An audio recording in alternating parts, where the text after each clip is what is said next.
Hi everyone, welcome to institute classes. तो friends, जैसा कि सभी को पता है कि एसएसटी के हम लोग प्रीवियस के क्वेश्चन कर रहे हैं। ठीक है, तो कल की क्लास में हम लोगों ने यहाँ तक देख लिया था, तो आज हम लोग यहाँ से कंटिन्यू करने वाले हैं।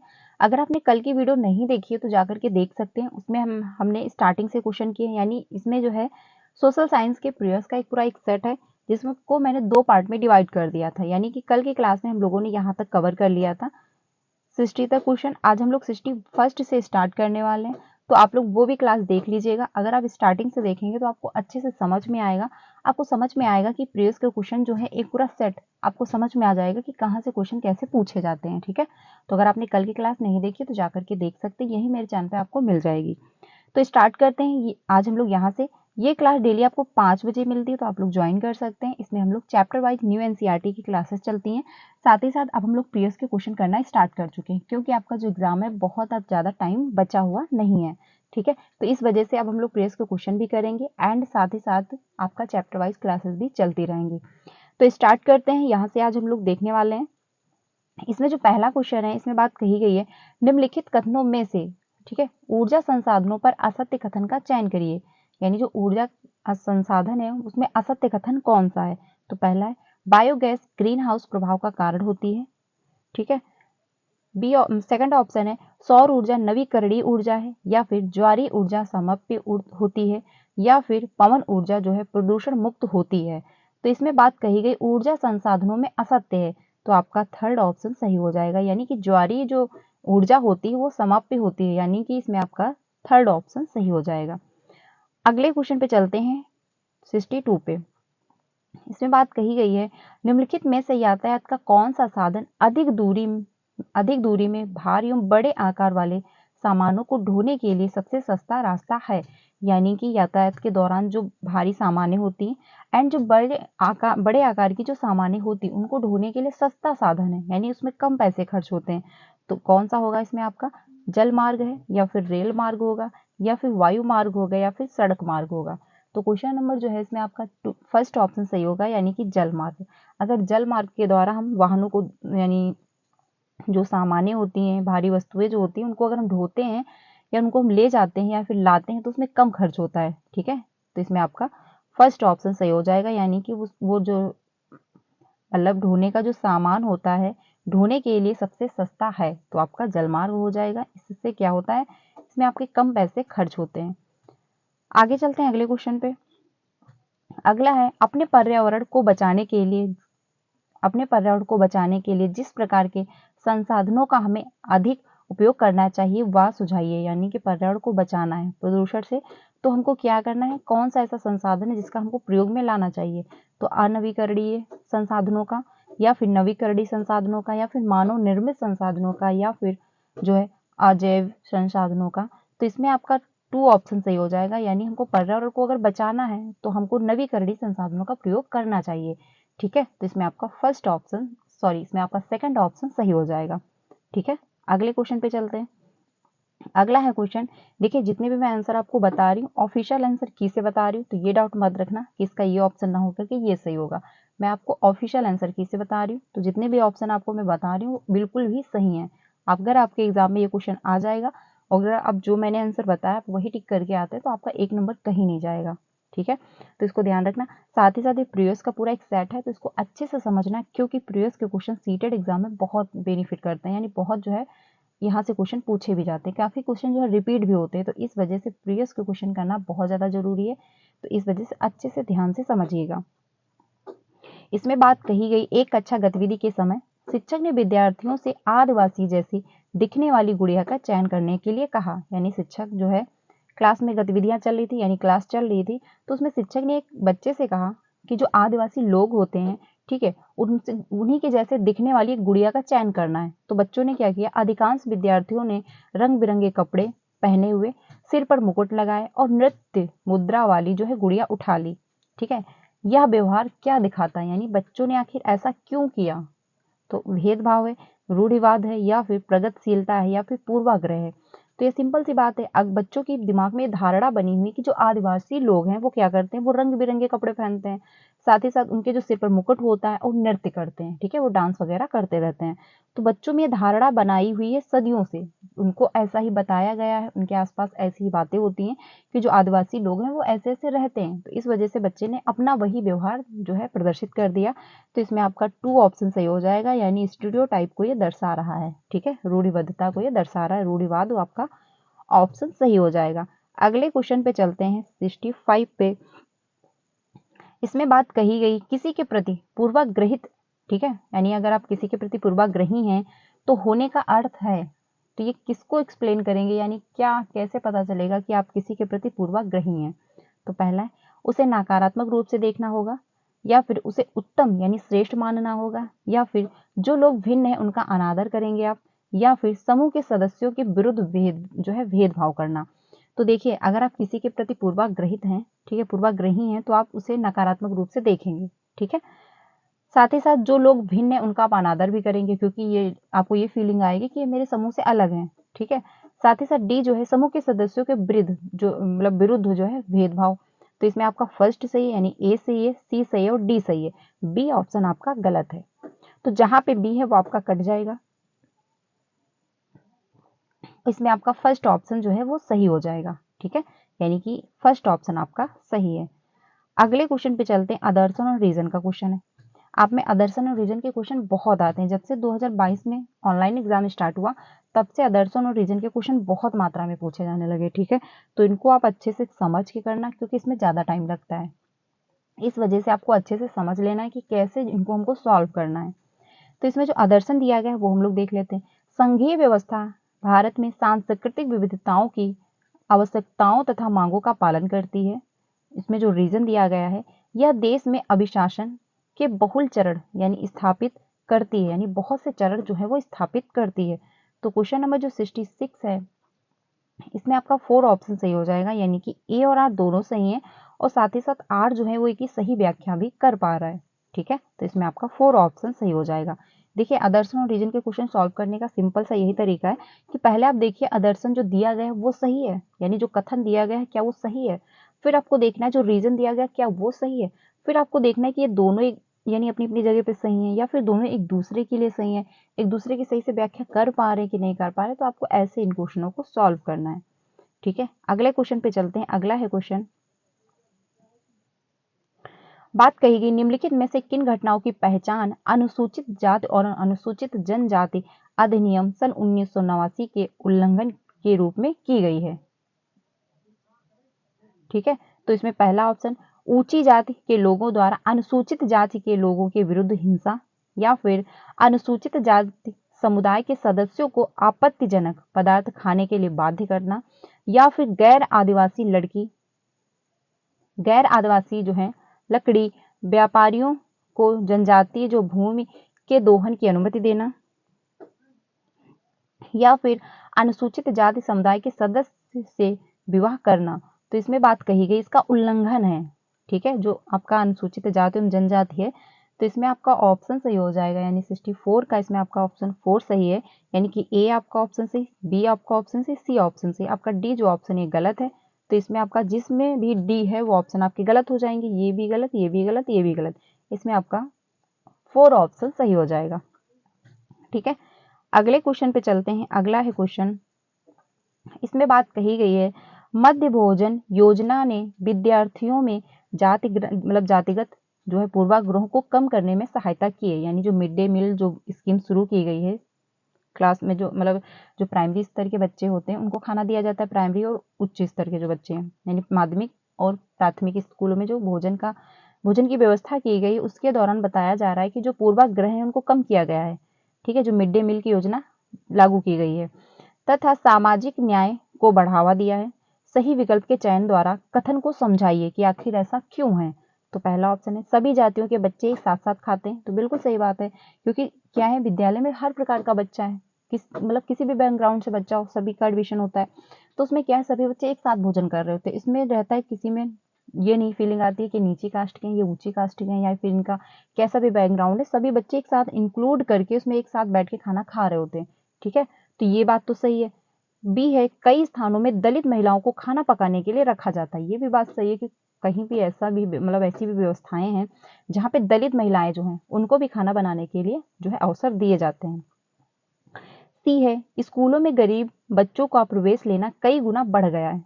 तो ये भी बात सही है क्योंकि मिड डे मील जो योजना लागू की गई इस वजह से, क्योंकि गरीब जो बच्चे होते थे उनको जो उनकी मेन आवश्यकता है वो पूरी नहीं हो पाती थी, जैसे कि रहने के लिए घर, कपड़ा चाहिए, भोजन चाहिए, पेट भरने के लिए खाना होना चाहिए। तो उनको क्या था, उनको खाना नहीं मिल पाता था, उनके पास इतने जो संसाधन उपलब्ध नहीं थे, इतने रिसोर्स नहीं थे। तो जब गरीब घर के बच्चे होते तो वो अपना पढ़ाई छोड़ करके वो अपना काम करने लगते थे। ठीक है, लेकिन अब क्या हुआ, जब मिड डे मील योजना आई तो उनको खाना एक टाइम मिलने लगा, साथ ही साथ उनको कपड़े मिलने लगे और उनको पैसे भी, यानी जो स्कॉलरशिप दी जाती वो भी उनको मिलने लगी।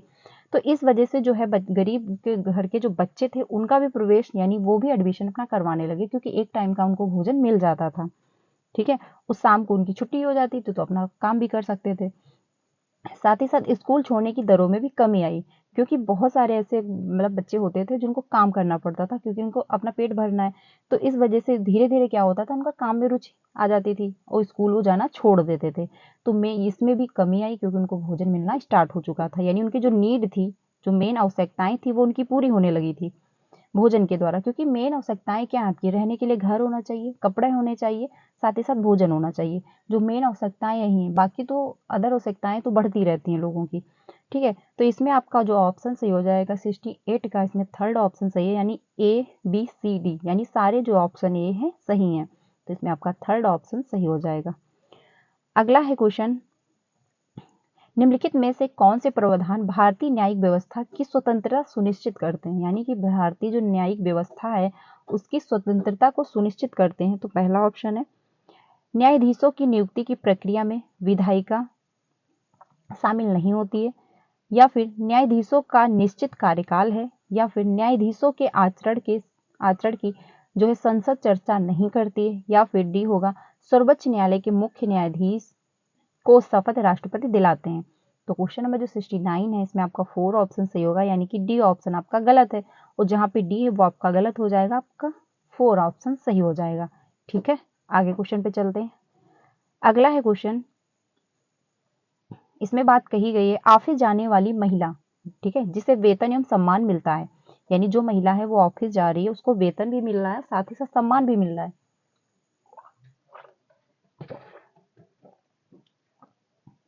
वही दूसरी तरफ मतलब द्वारा निष्पादित ऑफिस संबंधी काम की तुलना में घरेलू महिला द्वारा निष्पादित काम जो है अनदेखा तथा जो है अदत्य जाता है। इसके पीछे के जो है संभव कारण क्या है, यानी कि जो ऑफिस जा रही महिला है उसको सम्मान भी मिल रहा है एंड साथ ही साथ वेतन भी दिया जा रहा है, लेकिन जो घरेलू महिलाएं हैं ना तो उनको सम्मान दिया जा रहा है, तो आखिर उनके काम को जो अनदेखा भी किया जा रहा है, तो ऐसा क्यों है, इसका कारण क्या है वो आपको बताना है। तो पहला है कार्यालय जो है काम का अतिमूल्यन है, यानी जो कार्यालय के काम है वो बहुत ज्यादा महत्वपूर्ण है।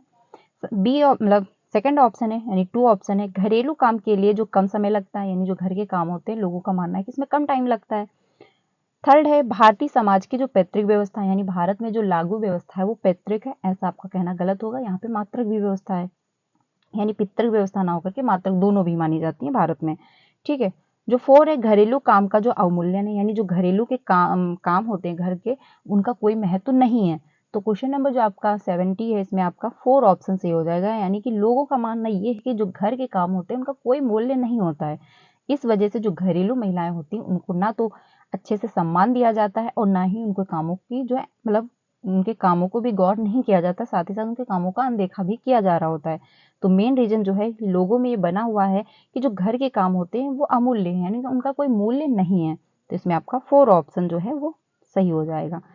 अगला है क्वेश्चन, भारतीय नागरिकों को अनुद्युत जो है किस मौलिक अधिकार की परिधि के अंतर्गत सर्वोच्च न्यायालय ने भोजन के अधिकार जो है निजाता के अधिकार तथा प्रदूषण मुक्त जल एवं वायु के अधिकार की व्याख्या की है, यानी कि किस संविधान में आपको बताया गया है, यानी मौलिक अधिकार जो लोगों को प्राप्त हैं उसमें मतलब भोजन की व्यवस्था, यानी भोजन का अधिकार है लोगों को, साथ ही साथ निजाता का अधिकार भी है, प्रदूषण मुक्त यानी प्रदूषण मुक्त उनको माहौल चाहिए, साथ ही साथ जल एवं वायु के अधिकार की भी उनको व्याख्या उनके इसके भी अधिकार उनको मिलते हैं।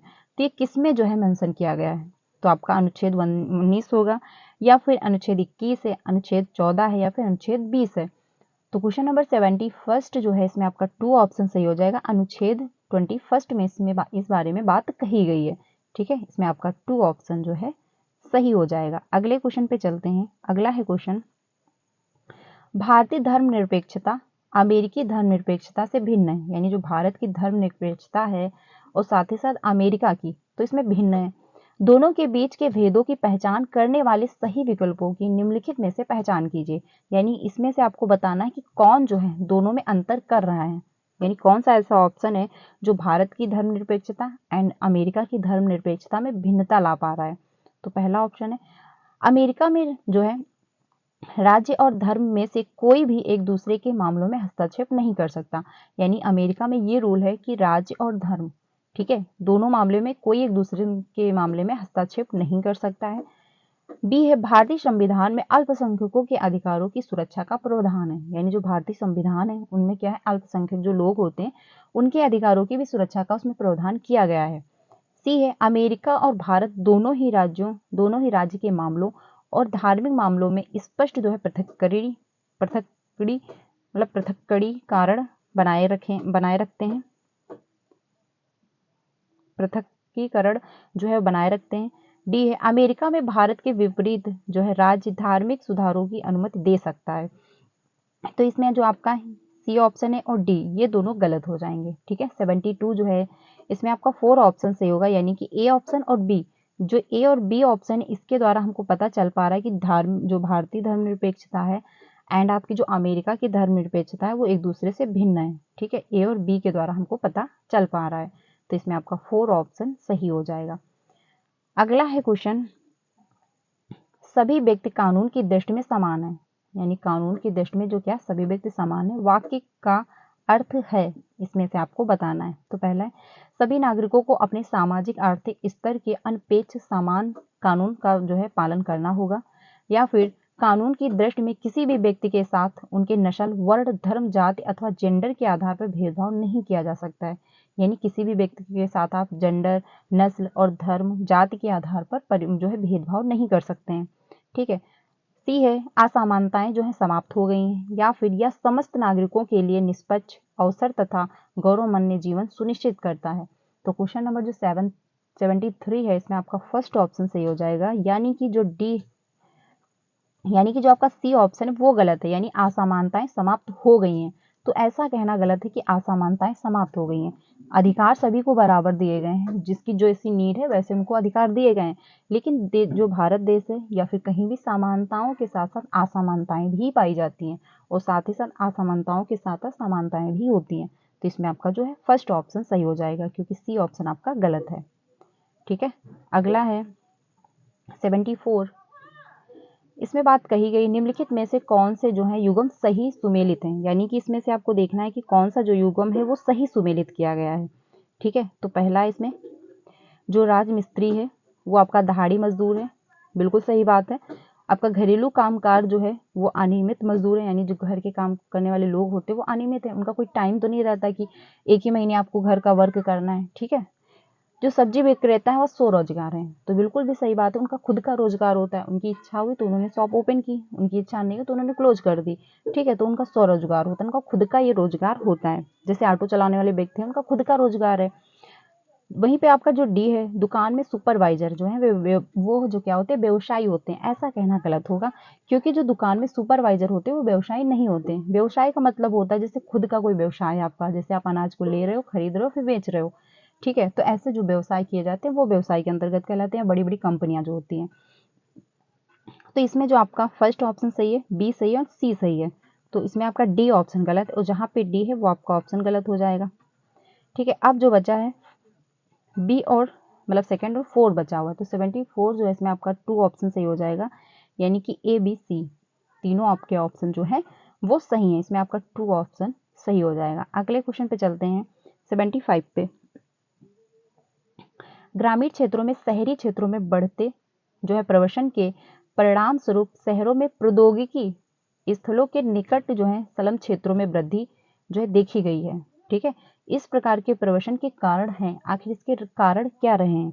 तो पहला है यानी ए ऑप्शन है शहरी क्षेत्रों में जीवन स्तर में अधोगति है, या फिर बी है ग्रामीण कामगार जो है बाजार में विघटन है, या फिर सी है घटी हुई जो है कृषि उत्पादकता है, या फिर डी है ग्रामीण क्षेत्रों में बढ़ी हुई कुशल जो है कार्यबल की संख्या है। तो क्वेश्चन नंबर 75 जो है इसमें आपका 4 ऑप्शन सही होगा, यानी कि बी और आपका सी सही है। ठीक है, जो इसका मेन रीजन है वो आपका ग्रामीण कामगार बाजार में विघटन है, साथ ही साथ घटी हुई जो कृषि उत्पादकता है। तो इसमें आपका जो है 4 ऑप्शन सही हो जाएगा 75 का। अगले क्वेश्चन पे चलते हैं। अगला है क्वेश्चन, निम्नलिखित में से किन सेवाओं और सार्वजनिक सेवाओं में सम्मिलित किया जा सकता है, यानी ऐसी कौन सी सेवाएं जो सार्वजनिक हैं, सभी के लिए बराबर है, ये नहीं आपका कोई भी बैकग्राउंड रहा हो, आप कैसी भी स्थिति में हो, सभी के लिए जो सेवाएं हैं वो बराबर हैं। तो आपका पुलिस सेवाएं हैं, न्यायिक सेवाएं हैं, शैक्षिक सेवाएं और निर्माण सेवाएं हैं। तो देखिए, जो पुलिस सेवाएं होती है वो सभी के लिए होती हैं, चाहे आप किसी भी बैकग्राउंड से हो, आपकी आर्थिक स्थिति चाहे जैसी भी हो, आपकी आर्थिक स्थिति अच्छी है नहीं है कोई मैटर नहीं करता, लेकिन अगर पुलिस की सेवाएं आपको चाहिए तो आपको मिलेंगी। तो ये आपका सही है। न्यायिक सेवाएं यानी जो न्याय के द्वारा सेवाएं आपको मिलती हैं, संविधान में जो सेवाएं दी गई, जो आपको अधिकार दिए गए, वो सभी के लिए बराबर है। शैक्षिक सेवाएं यानी आपको शिक्षा प्राप्त करने का अधिकार है, आप किसी भी क्षेत्र से हो, चाहे आप मतलब आदिवासी हो या फिर आप जनजाति हो, अल्पसंख्यक हो, कोई भी हो, आपको सेवाएं जो शिक्षा प्राप्त करने का अधिकार दिया गया है सभी को। तो इसमें आपका जो फर्स्ट यानी ए और बी और सी ये तो सही है, लेकिन जो डी है निर्माण सेवा, यानी निर्माण सेवाओं का मतलब होता है खुद से निर्माण कर रहे हो अपने लिए जो सुविधाएं, तो उसमें तो सिर्फ आपका ही हक होगा। ठीक है, तो डी ऑप्शन आपका गलत हो जाएगा, लेकिन ए बी सी ये आपके ऑप्शन सही है। तो जहां पे भी डी है वो आपका गलत हो गया, आपका 4 ऑप्शन सही हो गया, यानी पुलिस सेवाएं, न्यायिक सेवाएं और शैक्षिक सेवाएं ये क्या होती है, सार्वजनिक सेवाओं के अंतर्गत आती हैं। ठीक है, तो इसमें आपका 4 ऑप्शन सही हो जाएगा। अगले क्वेश्चन पे चलते हैं। अगला है क्वेश्चन 77 में बात कही गई सन 1883 में इल्बर्ट बिल के लागू करने पर विरोध हुआ था, आखिर क्यों? जो ये बिल लागू किया गया था तो इसका विरोध किया गया था, ऐसा क्यों किया गया था? तो पहला है ए ऑप्शन है भारतीयों ने इसका विरोध किया क्योंकि इस बिल ने ब्रिटिश सरकार को बिना सबूत के भारतीयों पर मुकदमा चलाने की छूट दे दी थी, तो इस वजह से भारतीयों ने इसका विरोध किया। या फिर बी होगा कि अंग्रेजों ने इस बिल का विरोध किया क्योंकि अब भारतीय भी ब्रिटिश या यूरोपीय व्यक्तियों पर जो मुकदमा कर सकते थे। सी है बिल ने अंग्रेजों और भारतीय न्यायाधीशों के बीच जो है समानता स्थापित करने का प्रयास किया। या फिर डी होगा बिल भारतीय लोगों के प्रति नस्लवादी जो नजरिया थी वो रखता था। तो इसमें आपका जो 77 है इसमें आपका ऑप्शन सही हो जाएगा, यानी कि 77 का ऑप्शन 2 सही होगा, यानी कि बी और आपके सी सही है। इसकी वजह से लोगों ने विरोध किया था। तो मेन रीजन क्या है, अंग्रेजों ने इस बिल का विरोध किया क्योंकि अब जो भारतीय लोग थे वो ब्रिटिश या यूरोपीय व्यक्तियों पर मुकदमा चला सकते थे। यानी जो ये बिल पास किया गया था सन 1883, तो इससे क्या था कि अंग्रेज भारतीय जो लोग थे उनको ये हक मिल चुका था कि वो अंग्रेजों पर, यानी अंग्रेजों ने इसका विरोध किया क्योंकि भारतीयों को ये हक मिल चुका था कि वो ब्रिटिश और यूरोपीय व्यक्तियों पर जो है मुकदमा कर सकते थे। ठीक है, सी था बिल ने अंग्रेजों और भारतीय न्यायाधीशों के बीच समानता स्थापित करने का प्रयास किया था। तो इसमें आपका बी और सी इसी रीजन की वजह से क्या है, इसका लोगों ने विरोध किया था। तो इसमें आपका 2 ऑप्शन सही हो जाएगा। ठीक है, अगले क्वेश्चन पे चलते हैं 78 पे। 78 जो है आपका आदर्शन और रीजन का क्वेश्चन है, यानी कि स्वतंत्र भारत के संबंध में निम्नलिखित कथनों पर विचार करिए। तो ए और आपका जो आदर्शन और रीजन दिया गया है वो हम लोग देख लेते हैं। इसमें जो आदर्शन दिया गया है उसमें बात कही गई हमारा संविधान जो है कानून की नज़र में सबको बराबर मानता है, लेकिन असल जिंदगी में कुछ भारतीयों औरों के मुकाबले ज़्यादा बराबर हैं। यानी कि जो संविधान है वो तो सभी के लिए रूल बराबर मानता है, यानी उसकी नज़रों में सभी बराबर हैं, लेकिन क्या है जो असल जिंदगी है, जो रियल लाइफ है, उसमें कुछ और ही है। तो ये आपको तो पता ही है, जिनकी आर्थिक यानी रूल तो सभी के लिए बराबर बनाए गए हैं, लेकिन क्या होता है जिनकी आर्थिक स्थिति बहुत अच्छी होती है वो पैसा दिखा करके अपना काम करवा लेते हैं, और जिनकी आर्थिक स्थिति बहुत ज़्यादा अच्छी नहीं है तो उनको थोड़ा टाइम लगता है, उनको चक्कर काटने पड़ते हैं। तो ये तो सही है, असल जिंदगी में थोड़ा बहुत चेंजमेंट मतलब हुआ है। ठीक है, जो इसका तर्क दिया गया यानी जो इसमें रीजन दिया गया है वो हम लोग देख लेते हैं। भारतीय संविधान में तय किए गए आदर्शों को हम अभी तक जो है साकार नहीं कर पाए हैं। ठीक है। तो इसमें जो आपका है 78, इसमें आपका देखिए ए यानी आदर्शन भी सही है, साथ ही साथ इसमें जो तर्क दिया गया है वो भी सही है। तो इसमें आपका फर्स्ट ऑप्शन सही हो जाएगा, यानी ए और आर दोनों सही हैं, साथ ही साथ आर ए की सही व्याख्या भी कर पा रहा है, यानी आर जो है ए का सही कारण भी है। तो इसमें आपका जो है फर्स्ट ऑप्शन सही हो जाएगा। अगले क्वेश्चन पे चलते हैं 79 पे। नीचे दो कथन ए और बी के दिए गए हैं, ठीक है, खिलाफत आंदोलन के संदर्भ में हैं, यानी जो खिलाफत आंदोलन हुआ था वो ए और बी स्टेटमेंट दिया गया है। अब आपको इसमें से चूज करना है कौन सा सही है और कौन सा गलत है। तो ए जो है उसमें बात कही गई है सन 1920 में अंग्रेजों ने तुर्की के सुल्तान पर बहुत जो है सख्त जो है संध जो है थोप दी थी, ठीक है। बी है भारतीय मुसलमान चाहते थे कि पुराने ओटोमन जो साम्राज्य में स्थित पवित्र मुस्लिम स्थानों पर जो है खिलाफा का जो है नियंत्रण नहीं होना चाहिए। तो इसमें बात जो कही गई 79, इसमें आपका फर्स्ट ऑप्शन सही है, यानी ए तो सही है बट आर जो है वो आपका गलत हो जाएगा, ठीक है। तो इसमें आपका ए ऑप्शन जो है वो सही माना जाएगा। आगे चलते हैं अगले क्वेश्चन पे। फिर से आपका दर्शन और रीजन का क्वेश्चन है। तो इसमें बात कही गई है जैसे जैसे नील का व्यापार बढ़ा, व्यवसायिक प्रतिनिधि तथा कंपनी के कर्मचारी भी नील उत्पादन में निवेश करने लगे। यानी कि क्या हुआ, धीरे धीरे जो नील का व्यवसाय बढ़ा क्योंकि नील की मांग बढ़ती गई, ठीक है। तो क्या हुआ, जो कर्मचारी थे, जो कंपनी के लोग थे, यानी जो अंग्रेज लोग थे, उसमें अपना निवेश करने लगे, यानी उसमें अपना पैसा लगाने लगे, ठीक है। इसका जो रीजन दिया गया, इसमें होने वाले अधिक लाभ से आकर्षित हो करके बहुत से लोग जो हैं स्कॉटलैंड और इंग्लैंड से भारत आए, ठीक है, और जो है बागान मालिक बन गए। यानी क्या हुआ, इससे लोग आकर्षित हुए कि जो नील की खेती उससे हमको ज्यादा प्रॉफिट हो रहा है। तो इस वजह से स्कॉटलैंड के जो लोग थे और साथ ही साथ इंग्लैंड के जो लोग थे वो आ करके भारत में बागान मालिक बन गए। इससे क्या हुआ, उनको अच्छा प्रॉफिट होने लगा। नील की खेती के बारे में हम लोगों ने चैप्टर में डिस्कस किया था। अगर आपने चैप्टर नहीं देखे हैं प्रॉपर तरीके से तो आप लोग जा करके देख सकते हैं। जब आपका कंटेंट मजबूत होगा जो आप तब जाके आप प्रीवियस के क्वेश्चन कर पाओगे। तो इसलिए आप लोग चैप्टर वाइज भी देख सकते हैं। प्लेलिस्ट बना दी, आपको चैप्टर वाइज क्लासेस मिल जाएंगी, ठीक है। तो इसमें जो है आपका यानी 80 जो क्वेश्चन है इसमें आपका फर्स्ट ऑप्शन सही हो जाएगा कि ए तो सही है। एक मिनट, इसमें जो आपका 80 है, इसमें आपका जो 80 है इसमें आपका 4 ऑप्शन सही हो जाएगा, यानी ए और आर दोनों सही हैं, साथ ही साथ ए आर की सही व्याख्या भी कर रहा है, ठीक है। यानी क्योंकि लोगों को पता चला कि जो भारत है वहां पे नील की खेती अच्छी खासी हो रही है, वहां से अच्छा खासा प्रॉफिट हो रहा है, तो लोग यहाँ पर आकर के बागान मालिक बन गए थे। तो इसमें आपका 4 ऑप्शन जो है वो सही हो जाएगा। 81 पे चलते हैं। 81 जो है निम्नलिखित में से कौन से कथन जो है बुद्ध के उपदेशों के संबंध में सही है। तो बुद्ध के जो उपदेश दिए गए थे उसके बारे में कौन सा कथन जो है इसमें सही है, यानी कौन से संबंध में उनके सही हैं। तो इसमें है पहला, हमारे कष्ट और दुख हमारे पिछले जन्मों के परिणाम है, यानी जो हमको कष्ट प्राप्त हो रहे हैं, जो दुख मिल रहे हैं वो क्या है, हमारे पिछले जन्मों के कारण है। बी है, हमारे कष्ट और दुख जो है हमारी लालसाओं और इच्छाओं की वजह से। अगर हमारी कोई इच्छाएं ही ना तो उनको कोई कष्ट नहीं होंगे। यानी जब लोगों की आवश्यकताएं बढ़ती हैं, जब लोगों की इच्छाएं बढ़ती तभी जाके उनको कष्ट होना स्टार्ट होता है। जैसे कि आपके पास कीपैड फोन है, अब आपकी जो है लालसा है कि मेरे पास स्मार्टफोन हो जाए, तो अगर आपके पास वो उपलब्ध नहीं हो पा रहा है तो आपको दुख होगा, ठीक है। तो क्या था, जो हमारी लालसाएं थी, जो हमारी इच्छाएं थी, उन्हीं की वजह से हमको दुख भी हो रहा था। सी जो था, एक खुशहाल जीवन के लिए बुद्ध के सभी अनुयायियों को उनके उपदेशों को मानना और पालन करना आवश्यक था। तो इसमें जो आपका है सी गलत हो जाएगा, ठीक है। 81 का आपका जो है सी गलत हो जाएगा, यानी कि 4 ऑप्शन सही है, ए और बी आपके तो सही है, लेकिन जो सी बात कही गई वो आपका ऑप्शन गलत हो जाएगा। अगले क्वेश्चन पे चलते हैं 82 पे।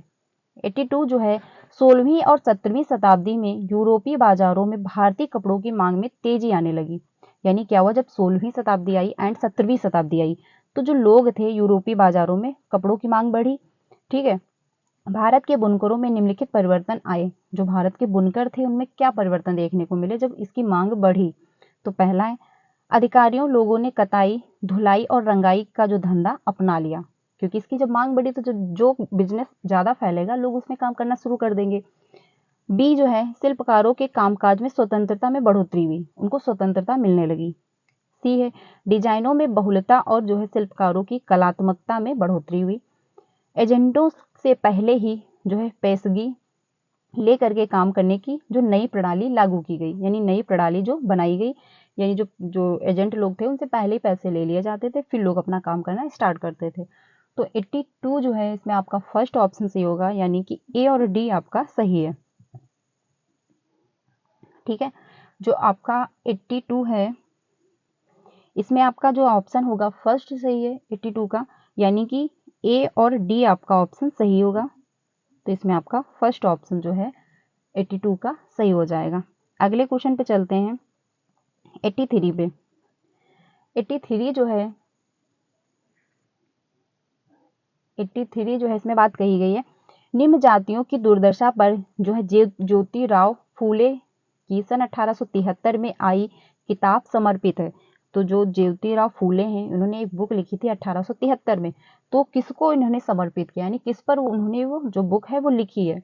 तो पहला है भारत के उपनिवेशवाद विरोधी आंदोलन के जो है राष्ट्रवादियों को, या फिर जो है भक्ति गायकों को, या फिर अमेरिकी गृह युद्ध में दास प्रथा का विरोध करने वाले कार्यकर्ताओं को, या फिर ब्रह्मो समाज के सुधारकों को, यानी ब्रह्म समाजों को जिन्होंने सुधारा था, या फिर उनको वो बुक जो है समर्पित थी। तो 83 जो है आपका इसमें थर्ड ऑप्शन सही हो जाएगा, यानी कि अमेरिकी गृह युद्ध में दास प्रथा का विरोध करने वाले कर्ताकारों को बुक जो है समर्पित थी। तो ये ध्यान रखना, इसमें आपका थर्ड ऑप्शन सही होगा। बुक क्या थी, जातियों की दुर्दशा, यानी निम्न जातियों की दुर्दशा बुक का नाम था। लिखा किसने था, ज्योतिराव फूले ने लिखा था सन 1873 में। और किसको समर्पित थी, आपका अमेरिकी गृह युद्ध में दास प्रथा का विरोध करने वाले कार्यकर्ताओं को ये बुक जो है वो समर्पित थी, यानी इनके बारे में उस बुक में लिखा था। अगला है 84। 84 जो है क्वेश्चन, इसमें बात कही गई है कि निम्नलिखित कथनों पर विचार करें, यानी जो कथन दिए गए इस पे आपको बताना है कौन सा सही है और कौन सा गलत है। ठीक है, तो 84 जो है पहला है, जो 19वीं सदी के दूसरे जो है अर्ध तक जो गैर ब्राह्मण जातियों के भीतर से भी लोग जाति भेदभाव के खिलाफ आवाज उठाने लगे और सामाजिक समानता और न्याय की मांग करते हुए आंदोलनों की शुरुआत की। बी जो बताया गया है, मध्य भारत में सतन नामी आंदोलन की शुरुआत घासीदास ने की, जिन्होंने चमड़े का काम करने वाले लोगों के बीच काम किया, एवं उनको संगठित किया और उनकी सामाजिक स्थिति में सुधार लाने के लिए जो है आंदोलन किया। तो 84 जो है इसमें आपका 4 ऑप्शन सही होगा, यानी कि ए और बी दोनों सही है, बी ए का सही उदाहरण भी है। ठीक है, तो यानी ये जो स्टेटमेंट है दोनों सही हैं और दोनों एक दूसरे का जो है उदाहरण भी, यानी एक जो है व्याख्या वो कर पा रहे हैं। तो इसमें आपका 4 ऑप्शन वो जो है सही हो जाएगा। अगले क्वेश्चन पे चलते हैं 85 पे। 85 जो है इसमें बात कही गई, निम्नलिखित में से किसने जो है कुरान की आयतों की जो पुनर्व्याख्या करके कहा कि महिलाओं को भी शिक्षा का अधिकार मिलना चाहिए, यानी जो कुरान थी उसकी पुनर्व्याख्या की, उसको फिर से लिखा गया, तो कहा गया उसमें फिर से ये मेंशन किया गया कि महिलाओं को शिक्षा का अधिकार मिलना चाहिए। तो आपका पहला है बेगम अनीस जो है दिकवाई, या फिर मुमताज अली, या फिर हजारा बीबी जो है इस्माइल, या फिर आपका बेगम रुकैया सखावत हुसैन। तो इसमें जो है आपका 85 2 ऑप्शन सही हो जाएगा। मुमताज अली ने इसका जो है पुनर्व्याख्या की और उसमें उन्होंने मेंशन किया कि जो महिलाएं हैं उनको शिक्षा का अधिकार मिलना चाहिए। ठीक है, तो ये ध्यान रखना किसकी उन्होंने पुनर्व्याख्या की थी, मतलब कुरान जो थी, कुरान की आयतों की उन्होंने पुनर्व्याख्या की थी। तो इसमें आपका 2 ऑप्शन सही हो जाएगा। अगले क्वेश्चन पे चलते हैं 86 पे। मध्यकाल में जनजाति समूहों के बारे में हमें बहुत कम जानकारी है, आखिर ऐसा क्यों है, यानी मध्यकाल के जो लोग थे उनके बारे में बहुत कम जानकारियां मिल पा रही हैं, तो ऐसा क्यों था, आखिर क्या रीजन रहा। तो पहला है वे लिखित दस्तावेज नहीं रखते थे, यानी कि वो लिखते वगैरह थोड़ा कम थे, तो इस वजह से भी जानकारी नहीं मिली, इसलिए उनके बारे में कम जानकारी उपलब्ध है। या फिर वे उन इलाकों में नहीं रहते थे जहां मध्यकालीन शासक गए, यानी जो मध्यकालीन के शासक थे वो वहां पे अपना जो है घूमते रहते थे, अपना देखरेख करते थे, तो वो लोग भी अपना किताबें वगैरह लिखा करते थे, तो वहां पे भी वो लोग नहीं बसते थे, ये बताया जा रहा है।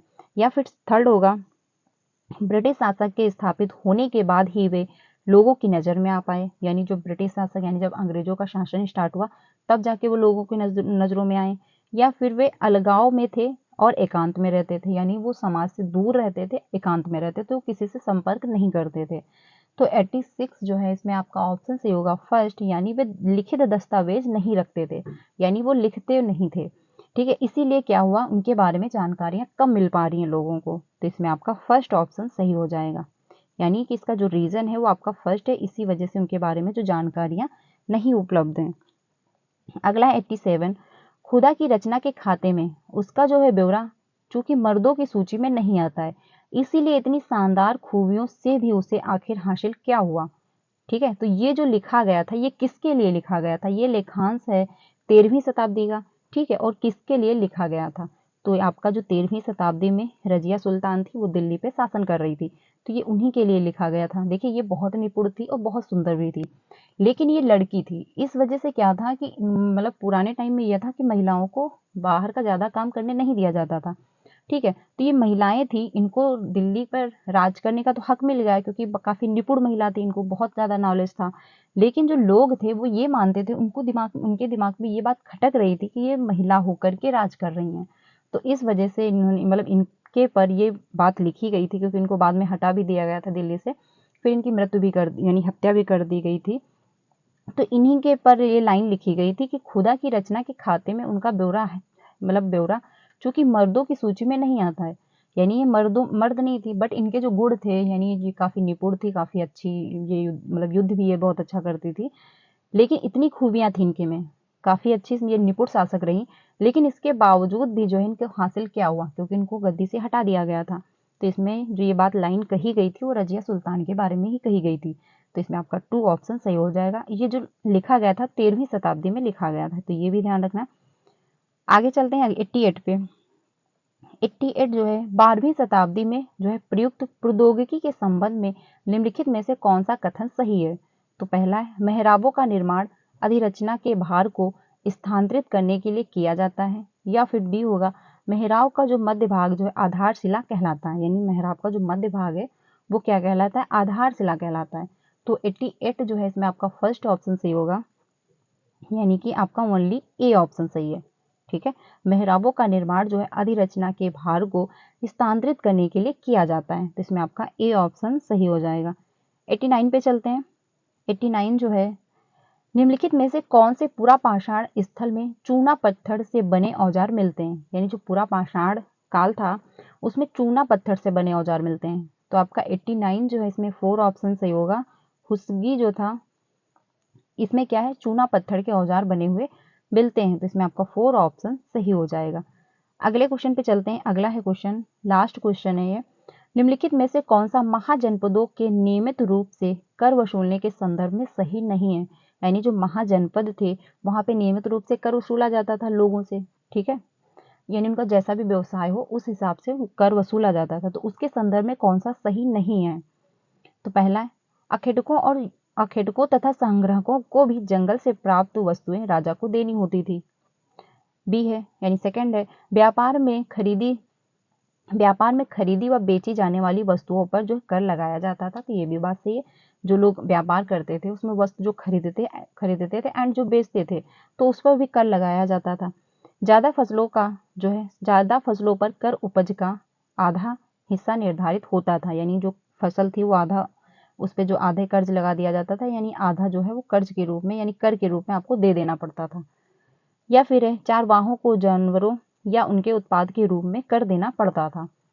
तो क्वेश्चन जो पूछा है के संदर्भ में सही नहीं है, यानी आपको गलत बताना है। तो इसमें आपका थर्ड ऑप्शन गलत है, यानी कि आपको आधा जो है नहीं देना पड़ता था। ठीक है, आपकी जितनी उपज होती थी, जितनी पैदावार होती थी, जितना आप कमा पाते थे उसका जो है मतलब जितना भी पार्ट वो लेते हों, लेकिन आधा भाग आपको निर्धारित नहीं था। तो इसमें आपका थर्ड ऑप्शन सही है, यानी कि थर्ड ऑप्शन जो आपका गलत है, क्योंकि निगेटिव पूछा है, निगेटिव का आपका निगेटिव आंसर हो जाएगा। लेकिन जो है व्यापार में खरीदी और बेची जाने वाली वस्तुएं थी उस पर भी कर लगाया जाता था, यानी हर वस्तुओं पर कर लगाया होता था। चाहे आप खेती कर रहे हो, चाहे आप कोई व्यवसाय कर रहे हो, चाहे आप शिल्पकार हो, चाहे आप कोई उद्योग बना रहे हो, यानी कोई भी वस्तु आप निर्मित कर रहे हो, तो सब पर जो है कर लगाया जाता था, कर आपको देना पड़ता था। ठीक है, तो इसमें आपका थर्ड ऑप्शन सही हो जाएगा। तो फ्रेंड्स आज के लिए इतना ही, क्योंकि इसमें इतने ही क्वेश्चन थे। ये पूरा एक प्रीवियस का सेट था, पूरा कंप्लीट हुआ। आई होप आपको हेल्प मिली होगी। आपको समझ में आएगा कि कैसे क्वेश्चन पूछे जाते हैं एंड कहाँ से क्वेश्चन ज़्यादा पूछे जाते हैं और कैसे क्वेश्चन आते हैं, क्योंकि इसमें हिस्ट्री, ज्योग्राफी, पॉलिटी और जो है पेडागोजी सभी कुछ आपको इंक्लूड मिलता है। तो आपको समझ में आएगा कि हाँ पेपर जो है एसएसटी के कैसे पूछे जाते हैं, कैसे बनाए जा रहे हैं। अगर आपने कल की क्लास नहीं देखी तो वो भी जाके देखिएगा, क्योंकि स्टार्टिंग से आप जब देखोगे तो आपको चीज़ें समझ में आएंगी, आप चीज़ों को कनेक्ट कर पाओगे। तो इसलिए आप कल की क्लास जो हुई थी वो भी देखिएगा एंड जो आज की क्लास है तो ये आप लोग जरूर ज्वाइन करिएगा, अच्छे से समझिएगा, क्योंकि आपको प्रीवियस को क्वेश्चन करने से बहुत फायदे होंगे। आपका टाइम मैनेज होगा एंड साथ ही साथ आपको समझ में आएगा क्वेश्चन कैसे पूछे जा रहे हैं, कहाँ से क्वेश्चन ज़्यादा उठाए जा रहे हैं, और आपको साथ में ये भी समझ में आएगा कि आपकी प्रैक्टिस कितनी हो चुकी है। तो लास्ट में आप लोग कमेंट में 30 आप कितने आपके सही हुए ये जरूर बताना, ठीक है।